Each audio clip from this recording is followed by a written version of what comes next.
नमस्कार दोस्तों, टेक्नीशियन तपन YouTube channel में आप सभी दोस्तों को स्वागत है। आज कुछ नया सीखते हैं। दोस्तों, आप सभी को ये बात मालूम है, चाहे आपका पीएलसी सर्किट हो या आरएलसी सर्किट, सॉफ्ट स्टार्टर हो या स्टार डेल्टा, ईओटी क्रेन हो या एसी ड्राइव, डीसी ड्राइव, सभी के ऊपर जो है live online class Google Meet application में मैं देता हूं। बहुत सा स्टूडेंट का ये क्वेश्चन है कि जो आपका 3 phase squirrel gauge induction motor है या सिल्वरिंग मोटर है या आपका डीसी मोटर है, तो आखिर हमेशा जो मोटर का है मेगर से ही इंसुलेशन रेजिस्टेंस वैल्यू क्यों चेक करते हैं? इसको चेक करने का कारण क्या है? अगर आप किसी प्राइवेट कंपनी में या इंडस्ट्रियल में इंटरव्यू देने गए हैं और इस टाइप का क्वेश्चन पूछा है, तो आपको परफेक्ट किस तरीका से आंसर देना है। Touch body to body.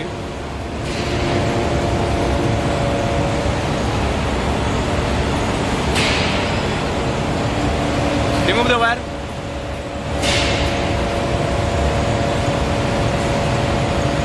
Now touch U side. U terminal.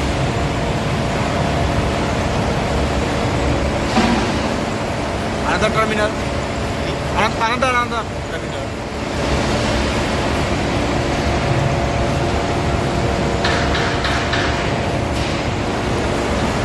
Next terminal.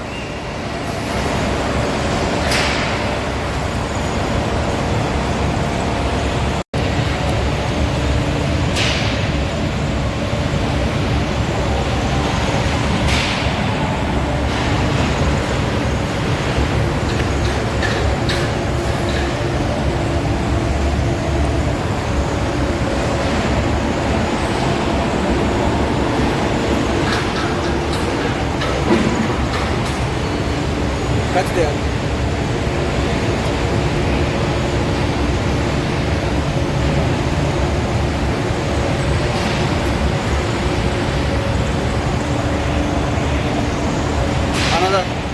Another one.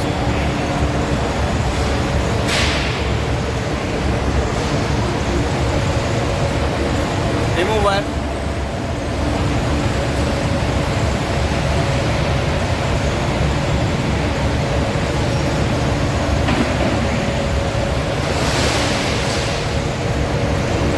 Touch now.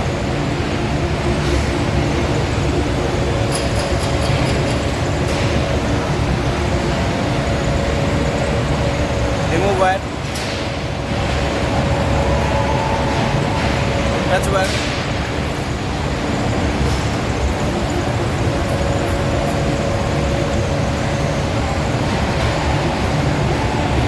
तो इसमें जो चेक करने का तरीका है, इसी को आपको पॉइंट टू पॉइंट समझाना है। यानी कि जब आप मेगर में वोल्टेज सेटिंग कीजिएगा तो उस टाइम ध्यान में रखना है, हर मेगर से आप हर मोटर को चेक नहीं कर सकते हैं। इसीलिए अलग अलग वोल्टेज अप्लाई का ही मेगर बनाया गया है। तो जो आप प्रैक्टिकल में काम करते हैं वो आपको दो टाइप का मेगर देखने के लिए मिलता है।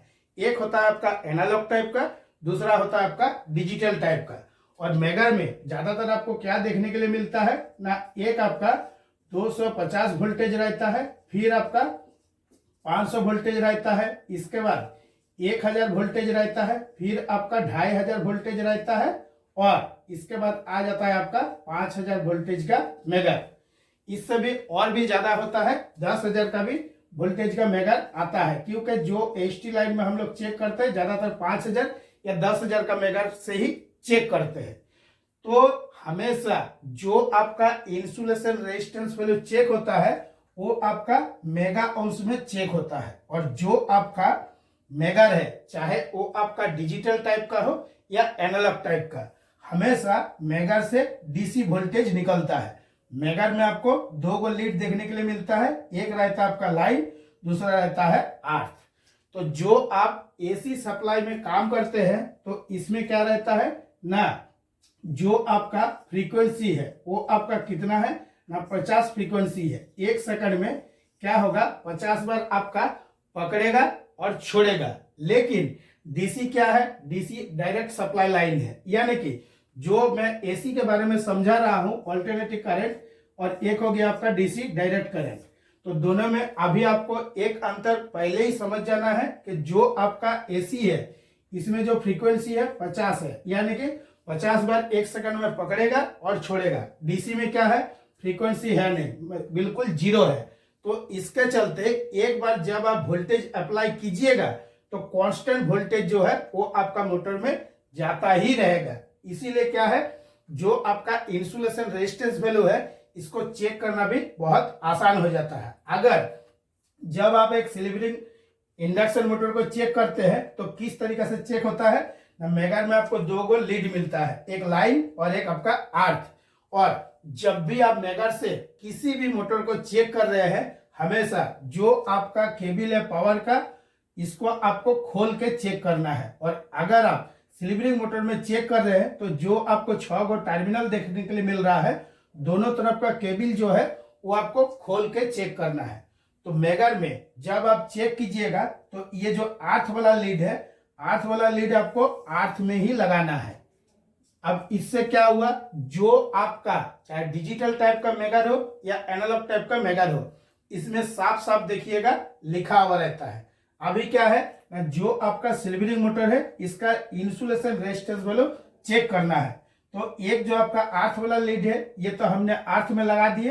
अभी दूसरा लाइन वाला जो लीड है ये आपको U2 में लगाना है। तो पहला जो आपका चेकिंग है वो किस तरीके से है, U2 के साथ अर्थ को आपको देखना है कि कितना इंसुलेशन रेजिस्टेंस वैल्यू बता रहा है। फॉर एग्जांपल इस जगह में आपका बता रहा है 10 मेगा ओम्स। इसके बाद जो आपका दूसरा है यानी कि V2 के साथ आपको देखना है, फिर अर्थ के, इसका भी बता रहा है 10 मेगा ओम्स।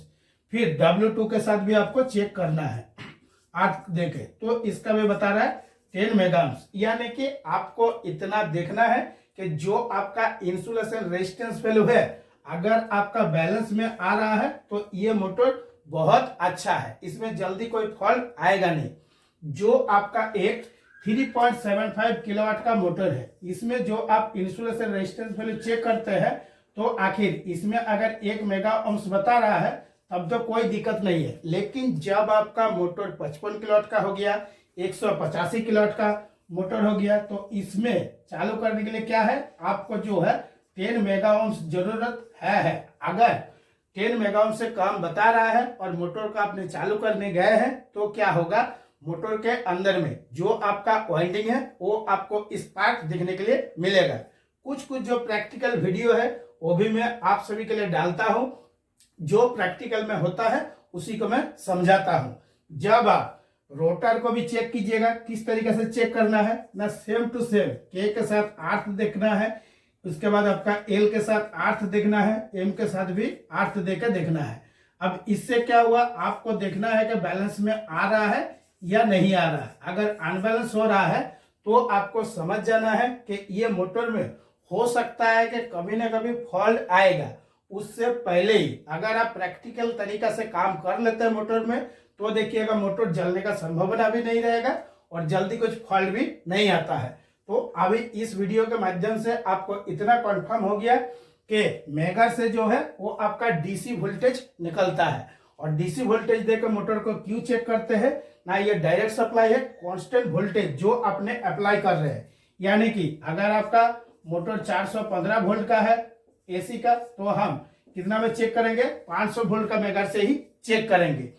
ये सब जितना भी मैं पॉइंट बता रहा हूं, जब आप इंटरव्यू देने के लिए जाइएगा तो देखिएगा छोटा छोटा क्वेश्चन पूछता है कि मेगर से कौन सा वोल्टेज निकलता है, कितना वोल्ट का मेगर से चेक करेंगे, मेगर से जो हम लोग चेक करेंगे क्यों करते, किस लिए करते, इसका कारण क्या है।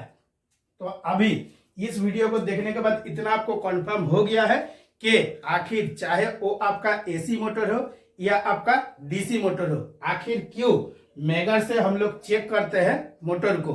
आज के वीडियो के लिए इतना ही। नमस्कार, जय हिंद।